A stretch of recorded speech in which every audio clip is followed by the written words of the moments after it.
Assalamualaikum warahmatullahi wabarakatuh. Bismillahirrahmanirrahim.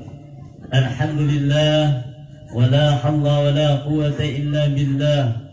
Allahumma salli wa sallim ala sayyidina Muhammadin miftahi babi rahmatillah adada ma fi ilmillah salatan wa salamin bidawami mulkillah wa ala alihi wa sahbihi wa man walah. Yang ulun muliakan jamaah pencinta daripada Majelis Darul Amin yang insya Allah dimuliakan Allah Subhanahu wa ta'ala. Jadi tidak terasa dan sekarang ini sudah di pertengahan daripada bulan Rabiul Awal. Dan sebagaimana kita maklum, sebagaimana kita ketahui bahwasanya Rasulullah sallallahu alaihi wasallam itu beliau dilahirkan pada tanggal 12 Rabiul Awal berkenaan dengan ketika hendak terbitnya matahari pada waktu itu. Dan tentunya kita mengetahui bahwasanya ada beberapa orang perempuan yang mana mereka ini berperan dalam daripada kelahiran dan kelangsungannya baginda Rasulullah sallallahu alaihi wasallam. Di antara daripada perempuan-perempuan tersebut yang disebutkan bukannya mereka ini tidak ada makna atau suatu rahasia. Bahkan kalau kita mencoba hendak menggali, hendak mengupas daripada keistimewaan daripada mereka, kemungkinan besar kada ada habis-habisnya dia. Rasulullah sallallahu alaihi wasallam beliau dilahirkan oleh seorang ibu yang bernama Aminah, kemudian dibidani oleh seseorang yang bernama Asy-Syifa atau Asy-Syafa, kemudian dibantu oleh seorang budak yang bernama Suwaibah, dan kemudian disusui oleh seseorang yang bernama Halimatus Sa'diyah. Jadi 4 nama yang ulun sebutkan tadi masing-masing memiliki makna, masing-masing memiliki suatu keistimewaan. Aminah sebagaimana disebutkan oleh daripada para ulama dan hukama, Aminah artinya adalah sesuatu yang menimbulkan suatu keamanan, yang menimbulkan suatu ketentraman pada jiwa seseorang. Asy-Syifa artinya adalah penyembuh daripada berbagai macam penyakit. Kemudian Suwaibah adalah artinya adalah pahala yang besar. Sedangkan Halimatus Sa'diyah adalah artinya suatu keberuntungan, baik di dunia terlebih lagi di akhirat. Nah, jadi bila mana seseorang hendak mendapatkan yang 4 ini, supaya mendapatkan suatu keberkahan, ada tata caranya. Yakni dikala seseorang melaksanakan daripada perayaan peringatan Maulid Nabi sallallahu alaihi wasallam, maka ia harus menjaga yang 4 hal ini supaya ia mendapatkan yang 4 disebutkan oleh para ulama maupun para hukama, yaitu baik keamanan dan ketentraman jiwa, baiknya hendak mendapatkan kesembuhan berbagai macam penyakit, kemudian untuk mendapatkan pahala yang besar, bahkan mendapatkan suatu keberuntungan. Sebab orang yang kita rayakan, orang yang kita puji, orang yang kita agung-agungkan ini, jar Allah Ta'ala, laqad kana lakum fi Rasulillahi uswatun hasanah liman kana yarjullaha wal yawmal akhir wa dzakarallaha katsira. Sungguh pada diri Rasulullah itu terdapat suri tauladan yang baik bagimu. Jadi pada diri Rasulullah itu ada cacatnya. Bagi siapa? Liman kana yarjullaha wal yawmal akhir. Bagi orang yang mengharap rahmat Allah, mengharap daripada hari akhir. Wa dzakarallaha katsira, nang senantiasa mengingatkan Allah. Jadi kita memperingati daripada perayaan Maulid, berarti kita mensyukuri daripada nikmatnya Allah. nikmat yang paling besar daripada yang lebih besar selain nikmat iman, selain nikmat Islam, yang paling harap lagi nikmat kelahirannya baginda Rasulullah sallallahu alaihi wasallam. Tanpa adanya beliau, ada tahu kita di apa-apa. Makanya ketika Sidin dilahirkan, ketika menjelang hendak terbit fajar, itu isyarat menunjukkan bahwa seorang yang lahir ini akan membawa suatu cahaya nang menerangi dengan jiwa-jiwa daripada manusia nang hatinya penuh berlumuran dengan berbagai macam dosa dan kesalahan. Datang Sidin ini tadi disuruh kita membaiki. Sekarang timbul pertanyaan ulun, kenapa baginda Rasulullah SAW itu dilahirkan 12 Rabiul Awal? Iyalah, kenapa ada 1 Rabiul Awal? Kenapa ada 2 Rabiul Awal? Kenapa ada 21 Rabiul Awal? Kenapa ada 25 atau seterusnya? Maka 12 Rabiul Awal. Babunyi aja nampihan kita ya Allah. Nah, itu digambarkan bahwasanya 12 Rabiul Awal Allah Subhanahu wa taala memberikan isyarat kepada kita sebagai umatnya Rasulullah, sebagai manusia, orang yang menjadi panutan ini, nang lahir ini akan membawakan sesuatu pengajaran 12 perkara nang harus kita pelajari bila kita hendak mendapatkan suatu keselamatan. Makanya terkadang kita minta keluar Rabbana atina fid dunya hasanah wa fil akhirati hasanah wa qina adzabannar. Ya Allah, minta berikan keselamatan, minta kebaikan baik di dunia dan minta juga kebaikan baik di akhirat. Nah, jadi bila anda dapat itu 12 ini dulu, nah harus kita bujur-bujur hati. Apa nang 12 tersebut? Yang pertama, rukun iman nang 6. Apa rukun iman nang 6? Yang pertama, iman kepada Allah. Kayak apapun amalan banyaknya, kayak apapun hebatnya amalan orang, bila ada beriman dia adanya Allah, parai. Inilah. Yang kedua, beriman dengan para malaikatnya Allah, bahwasanya malaikatnya Allah itu senantiasa mengitihi, ditugaskan oleh Allah Ta'ala. Bahkan di batang tubuh kita ini sudah ada baik malaikat raqib, malaikat atid senantiasa mencatat mana yang baik dan mana yang buruk, senantiasa dicatat. Bahkan kita lembah jalan ke hulu ke hilir ke manapun kita berjalan, senantiasa ada catatannya. Percaya kita dengan itu tadi, bahwa malaikat itu sudah nyata ada.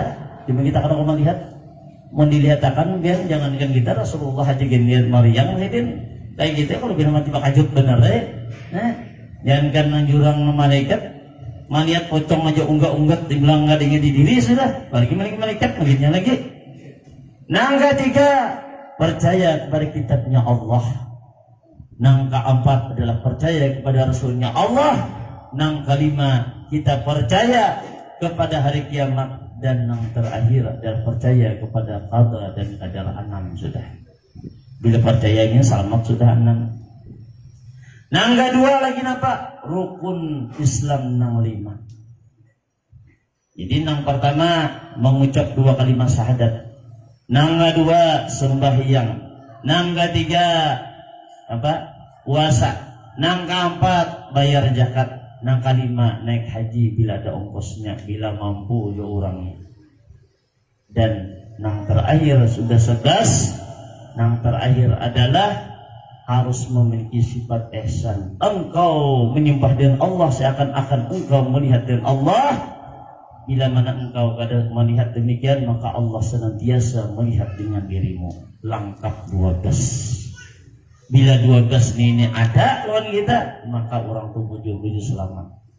Lalu ringkas cerita kayak Pak, kalau hendak mendapatkan seseorang tadi sesuatu yang dikatakan oleh ulama dan hukama di dalam melaksanakan daripada meliti Rasul, ingat yang pertama adalah harapan kita adalah untuk senantiasa menimbulkan rasa mahabbah cinta kita kepada Rasulullah.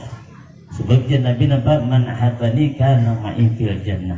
Barang siapa yang cinta kepada baginda Rasulullah, maka ujian Nabi nyalon aku kena dalam surga. Jadi banyaknya kita disuruh bersalawat banyak-banyak, jangan lain banyak. Mengkawal itu jangan kurang pada 1000. Nah ini tadi bab mahabbah ini perlu yang di dalam melaksanakan tadi. Yang kedua, di dalam melaksanakan daripada perayaan Maulid Nabi, janganlah di dalam suatu majelis tersebut ada sesuatu pembicaraan-pembicaraan yang mengandung daripada urusan-urusan dunia yang menimbulkan dengan dosa. Maka keberkahan itu akan hilang dan orang. Ini kada urun nayurannya ke majelis ke perayaan Maulid. Ini orangnya bagisah apa menyambati orang gawian. Iyalah menyambati orang, menggibah orang gawian. Nah kayak apa? Padahal nih kita nih menghadiri ini majelis daripada kedatangannya baginda Rasulullah. Menggawi kita sesuatu yang demikian, gugur sudah berarti kada dapat tadi nang 4 tadi. Rugi kita. Kemudian nang ketiga adalah yang sampai ketika mengadakan suatu majelis sampai menghilangkan, membuat kita lalai daripada berbuat taat kepada Allah. Maksudnya sudah orang waktu sembahyangan harus saja berhikmat bawa perayaan nang tadi sembahyang juhur mai juhur tak asar, nang tak asar tak maghrib. Nah ini salah pulang ini. Nah kemudian nang terakhir adalah bila mana seseorang tidak hendak mendapatkan nang demikian baik keamanan, ketentraman di dalam jiwa, kemudian hendak mendapatkan pahala nang besar, kemudian hendak dihilangkan daripada berbagai macam penyakit baik di dalam diri kita maupun nang batin, nang zahir, kemudian lagi hendak mendapatkan keselamatan dunia dan akhirat. Ingatlah nang terakhir ini perlu juga selain daripada 3 tadi, yakni bahwasanya kita senantiasa bila mana memerlukan suatu dana, ingatlah dana yang digunakan harus bujur-bujur nang baik nang halal supaya mendapatkan hal demikian. Dalam suatu hikayat di dalam kitab I'anatul Talibin diceritakan di juz yang ketiga bahwasanya diceritakan pada zaman khalifah daripada Khalifah Abdul Malik bin Marwan, bahwa diceritakan ada seorang pemuda nang rupawan. Jadi pemuda ini tadi orangnya gagah. Tiba-tiba seorang pemuda tadi hendak menaiki kendaraannya berupa kuda. Jadi orang bahari itu nang paling harap kuda, ada mobil, ada yang bahari. Jadi oleh kehimungan si pemuda ini tadi lalu menaikinya dengan kudanya tadi. Ketika ia menaiki dengan kudanya tadi, lantas kudanya tadi berlari. Ketika ia berlari-lari, ternyata si kudanya tadi begitu berlari saatnya melarikan kudanya tadi pas di muka rumahnya daripada Raja Abdul Malik bin Marwan tadi. Tiba-tiba keluar anak sidin. Keluar anak sidin tadi langsung diranjah kuda mati. Nah, ngaran mati anaknya tadi kan dikabarkan orang langsung ke raja. Wahai raja, anak pian meninggal dunia, wahai raja.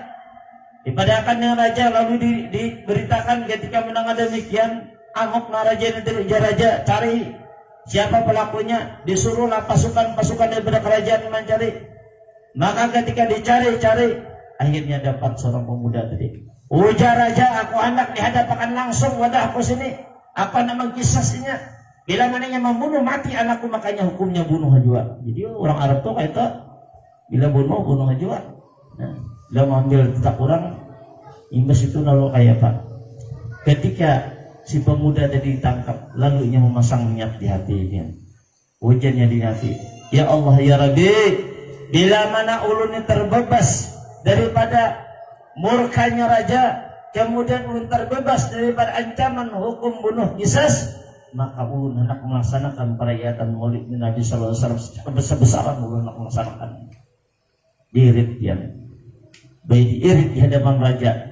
Ternyata ketika raja melihat nang raja tadi murka luar biasa, ternyata raja langsung tertawa galak benar dia tertawa. Aneh kalau raja nasarik kan jadi sarik timbul tertawa sih dan ayah ini tertawa sampai ke raja, wahai pemuda hebatnya sihir kan nih, sihir apa nih kau gunakan sehingga aku tadi nang bujur-bujur sakit bujur-bujur hatiku ini bergejolak, sakit bujur-bujur. Kenapa hatiku hilang? Timbul bahagia hatiku ketika aku memandang dengan wajahmu tiba-tiba hatiku langsung terasa tentram. Apa gerangan sihir nang apa ikan menggunakan? Ujar si pemuda tadi, wahai raja, ulun kada ada bisa sihir apa-apa, ulun kada bisa sihir, demi Allah ulun kada ada apa-apa. Lalu apa cara-cara yang berbuat? Bila kamu memadahkan, gue bebasakan ya raja. Baik, si pemuda tadi, wahai raja, sebelum ulun menghadap dengan pian ulun beritikat tidak mati ulun nyatakan bahwasanya bila ulun terhindar daripada murkanya engkau, kemudian dibebaskan daripada hukuman mati, maka ulun menyatakan mati, hendak merayakan maulid Nabi Sallallahu Alaihi Wasallam besar-besaran nantinya. Ketika mendengar demikian, bahagailah hati si raja tadi, maka memberilah Khalifah Abdul Malik bin Marwan tadi menyuruh pengawalnya, wahai pengawalku Jasidin, ambilkan duit 1.000 dinar. 1.000 dinar tadi bari kesan si pemuda tadi untuk perayaan maulid Nabi Sallallahu Alaihi Wasallam. Jadi begitu besarnya, belum digawi aja, anyar niat aja di dalam hati sudah mendapatkan keutamaan fadilah yang besar, apalagi bila bujur-bujur kita melaksanakannya. Mungkin ini yang dapat saya sampaikan, mudah-mudahan ada faedah manfaatnya kita semua. Terima kasih atas perhatian dan mohon maaf atas kurangan. Wallahu a'lam. Wassalamualaikum warahmatullahi wabarakatuh. Allahumma salli ala sayyidina Muhammad. Allahumma salli ala rasulika sayyidina Muhammad. Allahumma salli ala rasulika sayyidina wa habibina wa syafi'ina wa maulana Muhammad. Terima kasih telah menonton. Semoga bermanfaat. Jangan lupa subscribe, like, komen, dan share.